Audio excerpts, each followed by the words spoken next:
we could recognize that calling the Old Testament saints the church, somebody could say that sounds a little anachronistic. This sounds like taking a New Testament term and kind of pushing it backward. And okay, that's noted. But if you were just to ask, like, who is the church? The ecclesia. This is the household of God, the oikos of God, the ones who are called out. Ultimately, they're Christ's people.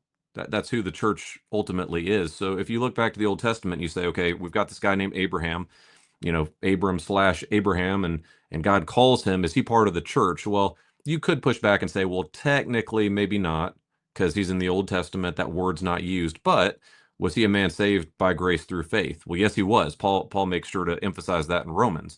Was he one that followed, though he did not know the name Jesus Christ? Was he one that trusted in the God of covenant and trusted in the Messiah who would come, who Scripture tells us is Christ? Yes, he was. He was absolutely. So we've got an Old Testament saint saved as we are, trusting in the same God we are, part of the same covenant people that we are.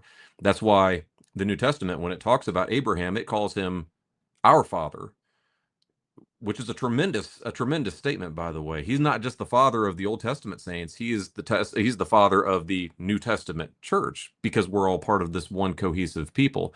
So that's why, for example, in my tradition, the Westminster Confession uses the terminology of Old Testament Israel being the church in its infancy. That's what it's getting at, is essentially, or I think it might use the language of the church. The church is the Old Testament. Anyway, something along those lines. The church, Israel being the church in its infancy, or not yet fully matured.